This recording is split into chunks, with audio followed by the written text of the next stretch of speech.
Amados, la paz del Señor, gracia y paz a cada uno de ustedes. Gracias por acudir a esta cita que tenemos todos los días.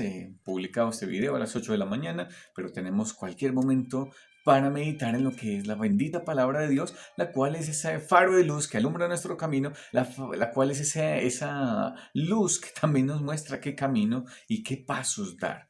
Entonces vamos a tener otro espacio para hablar de otro pecado que puede ser un monstruo gigantesco que nos puede entorpecer nuestra comunión con Dios si ya hemos creído en Cristo como único y suficiente Salvador, si ya somos sus hijos. Y estoy hablando de los celos, de la envidia. Y hay muchos dichos populares que la envidia es mejor despertarla que sentirla. Y bueno, vamos a tener una definición de lo que es la envidia y después vamos a entrarnos en un caso bíblico de celos, de envidia y todo esto cómo fue creciendo, creciendo hasta llevar a un pecado mucho más grande. Entonces, vamos a orar y ya comenzamos. Padre, a ti la gloria por la bendición de tu palabra en nuestras vidas, porque nos permites conocerte, porque nos permites también ser conducidos, también corregir nuestro camino, pero dejarnos enseñar por ti, por tu palabra que nos muestra tu carácter santo y también la bendición de que podamos como hijos reflejar ese carácter tuyo, Dios.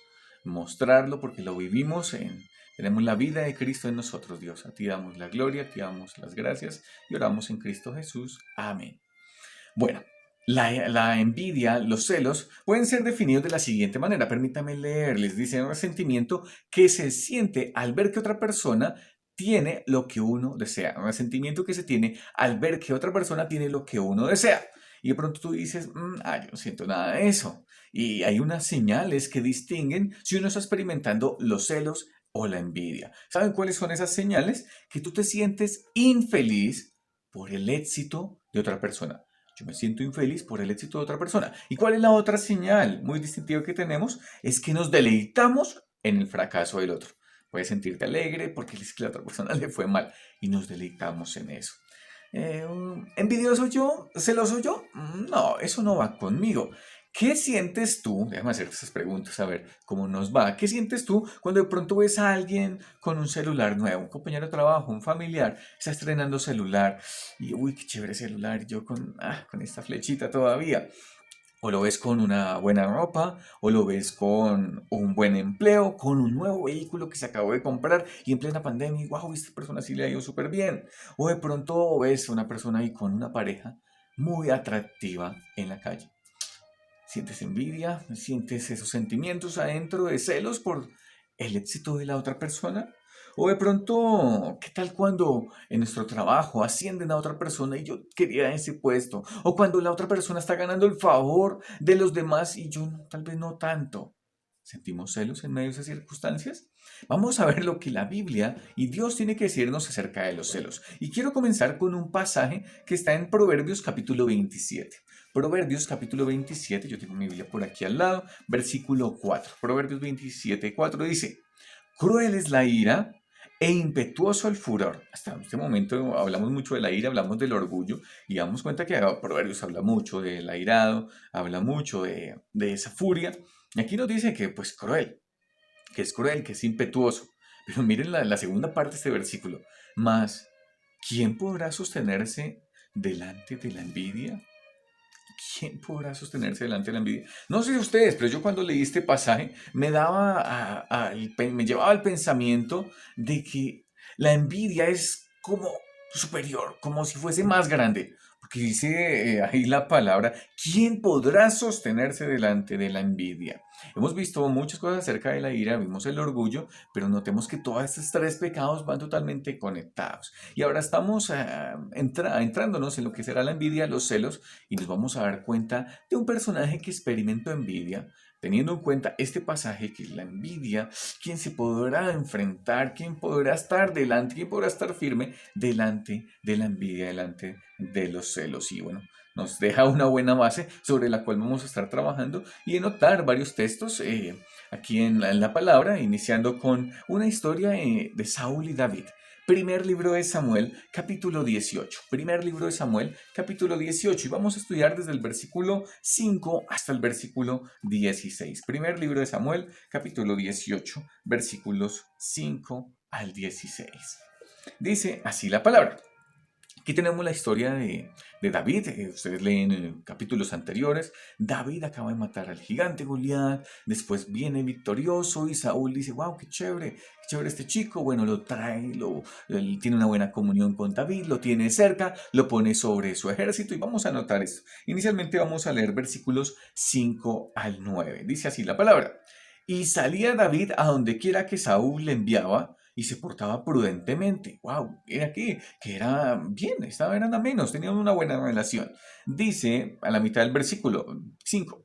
Y lo puso Saúl sobre gente de guerra, y era acepto a los ojos de todo el pueblo y a los ojos de los siervos de Saúl.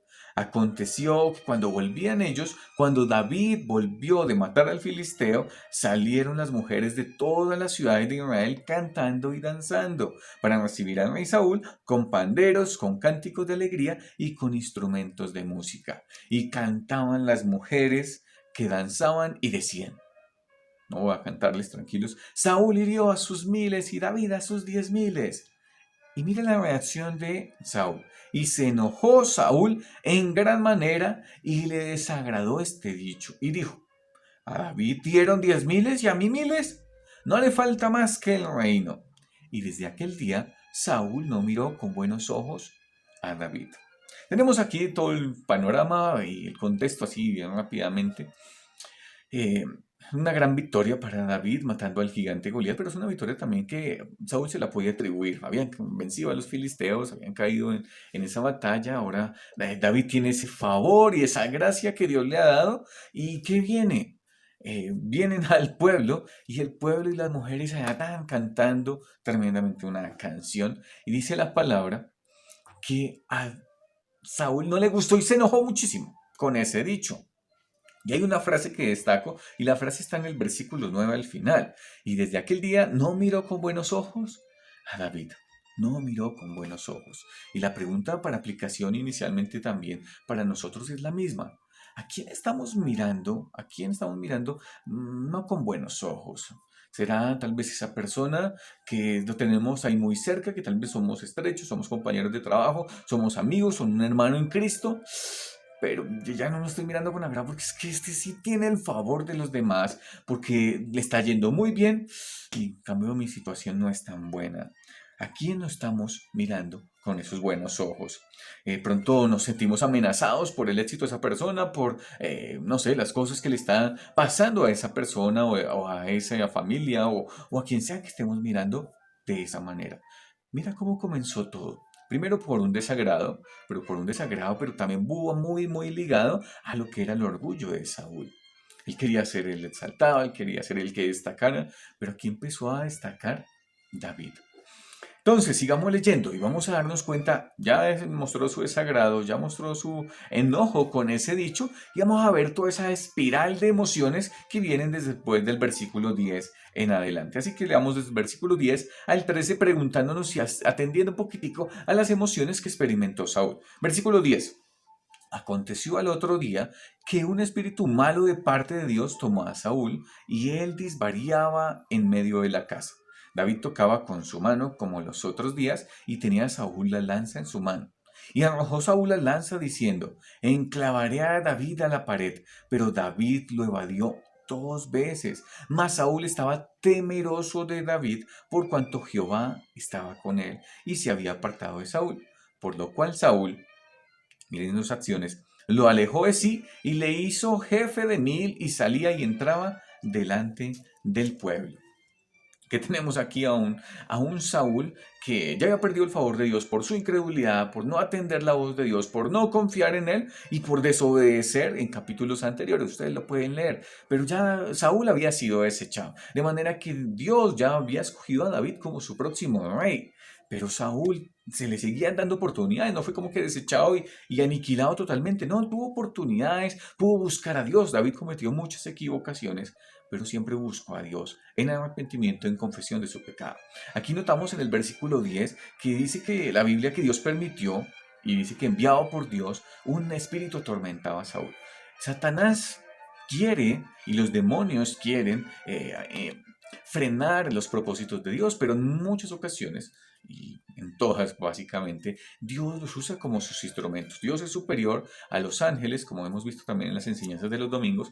Dios es superior, por lo tanto Dios es superior a Satanás. Y aún en la historia de Job nos muestra cómo este Satanás se presenta delante de Dios y pide permiso para atentar en la vida de Job, para tocar sus bienes, para tocar aún su parte física. Pero Dios fue quien le opuso límites, quien le estableció, bueno, no le puedes tocar su vida. Le puedes enfermar, pero no lo puedes matar. Y bueno, básicamente que todo esto es con el permiso y con el favor de Dios. Satanás nos tienta, eso es indudable, somos también tentados de nuestros propios deseos. Y bueno, sería otro tema de estudio, y cierro el paréntesis, otro tema de estudio el poder contemplar todo lo que es la labor satánica, la labor demoníaca, pero también entender que Dios es soberano, que Dios es superior. Entonces, todo esto Dios tenía sus propósitos y sus planes, aún con enviar o con permitir que este espíritu tocara en la vida de Saúl. Y notemos las emociones, porque vamos a enfocarnos en lo que son las emociones. ¿Qué hace Saúl? ¿Qué está experimentando? En el versículo 8 notamos que se enoja en gran manera, voy a leerles aquí. Después mostró desagrado por ese dicho. Después ya en el versículo 11 ya intenta matar a David. Ya en su mente estaba maquinando muchas cosas y ya tiene la lanza en su mano y dice que lo intenta matar. Y dice que lo intentó matar 2 veces. Y wow, ese David tenía también una destreza y una agilidad para esquivar la lanza. Versículo 12 nos dice lo siguiente, que sintió temor de David. ¿Y cuál era la razón de su temor? Era por cuanto Jehová estaba con David y ya no estaba con él. Celos, envidia, enojo, desprecio, pero notemos también que ya Saúl está temiendo por esa persona que sí tiene el favor de Dios y lo aleja de sí. Dañó la relación. Saúl y David se llevaban muy bien, pero mira lo que los celos lo están llevando. Daña las relaciones interpersonales y muy seguramente también nuestra comunión con el Señor va a estar afectada si estamos viviendo y permaneciendo en estos celos. ¿Qué es lo que el Señor pretende de nosotros en medio de los celos? Y vamos a estarlo viendo más adelante. Y el antídoto es una sola palabra, el contentamiento. Dios te ha dado provisión a ti, estemos contentos con ello. Le ha dado otras cosas a otra persona, que esa persona también esté contenta con eso. Yo no debo anhelar, ni envidiar, ni codiciar, ni experimentar todos esos tipos de sentimientos por el favor o el bien que están experimentando otros. No debería ser de esa manera. Ahora, tal vez en nuestras relaciones que hemos tenido con algunas personas hemos manifestado ese desagrado, nos hemos enojado con ellos, hemos sentido envidia por lo que es el éxito o el favor que los hombres tienen para con esas otras personas y a veces los podemos distanciar y alejar de nosotros. Eso es para que estemos pensando. Pero ahora viene la otra pregunta. Estamos viendo a Saúl, que es el que está experimentando los celos, pero vamos a ver la contraparte. A un David que digamos que es la persona que está reaccionando frente a la envidia de Saúl. ¿Qué hacer en medio cuando las demás personas sienten envidia hacia nosotros? Y vamos a ver el ejemplo de David. Versículos 14 al 16 del mismo capítulo 18 del primer libro de Samuel. Versículo 14 dice así: y David se conducía prudentemente en todos sus asuntos. Y otra vez esa frase que enmarca este pasaje. Y Jehová estaba con él. Y viendo Saúl que se portaba tan prudentemente, mira otra vez, tenía temor de él. Mas todo Israel y Judá amaba a David, porque él salía y entraba delante de ellos. Entonces, bueno, acaban de intentar asesinar a David. David ya sabe que Saúl está enojado con él, que está frustrado con todos estos cánticos y con el favor que tiene él, y ve que lo están intentando asesinar. Pero David no dice, ay, como que yo estoy caminando con el Señor, sirviéndole, y empieza a renegar contra Dios. No vemos esa actitud en David. Lo vemos que sigue caminando con el Señor. Dice la Biblia, Jehová estaba con él. En medio de la envidia que puedan experimentar otros hacia nosotros, de pronto pueden experimentarla, pero no debe ser una excusa para decir, ay, mira, esta gente me quiere hacer el mal, sienten envidia, sienten fastidio de mí, y ya voy a alejarme de Dios. No. David seguía caminando con el Señor. Y ese es el buen ejemplo que tenemos aquí de David. David caminaba prudentemente, estaba en relación con Él, estaba en comunión con Dios y crecía en ese conocimiento. Si somos víctimas de los celos de otra persona, ¿cuál es nuestra responsabilidad? Pues seguir caminando con el Señor, portarnos prudentemente, nada de enorgullecernos, nada de creernos más que los demás, porque ya vimos todo eso acerca del orgullo. Si no lo han visto, miren esos videos semanas atrás, pero también Si las demás personas me están atacando, yo no debo sentir ese deseo de venganza. Lo puedo sentir, pero no lo debo llevar a cabo. No debo decir, ah, no, me voy a vengar ahora y voy a llevarles a una trampa también a todos estos que me están procurando el mal. La Biblia dice que la venganza es de Dios, que hemos de dejar todo al Señor. Los celos de otra persona no deben impedir hacer lo que Dios me ha mandado hacer. Que las demás personas sientan celos, yo debo seguir caminando con el Señor, indicando y caminando hacia donde Dios me ha mostrado que debo caminar. Entonces debo seguir en ese camino de contentamiento, caminando con el Señor, portándome prudentemente como David. Dos personas, un Saúl que experimentó los celos, enojo, frustración y lo llevó a intentar asesinar a David. Pero también vemos a un David que se portó prudentemente, que siguió caminando con el Señor. ¿Cómo cuál de estos dos nos identificamos? ¿Cómo cuál de estos dos nos identificamos? ¿Estamos satisfechos con nuestra provisión? ¿Estamos viviendo en el contentamiento en medio de lo que Dios nos da? ¿O estamos sintiendo esa envidia así como Saúl? Estamos sintiendo esos celos porque las demás personas sí tienen y yo no. Que el Señor nos ayude, que el Señor nos siga guiando en todo este proceso, en medio de estas distracciones fatales que nos pueden hacer distanciar de la comunión con Dios. Que el Señor nos guíe y nos dirija y permítame orar. Padre, a ti damos gracias por ese tiempo que nos das, por la bendición de tu palabra y la vida de David, la vida de Saúl, que nos sirven de ejemplo, Señor, para muy seguramente no cometer los mismos pecados. Señor, ayúdanos y guíanos en todo este proceso, que podamos atender a la voz de tu Santo Espíritu cada día. Que las decisiones que tomemos de vivir esa vida en Cristo victoriosa, Señor, las tomemos a diario, Señor, y no dejarnos llevar por nuestros deseos, por nuestras pasiones, por nuestros celos, nuestra envidia, Padre. Oramos dándote a ti la gloria. En Cristo Jesús oramos. Amén. Amamos, que el Señor les continúe bendiciendo. Un abrazo. Hasta la próxima oportunidad. Chao.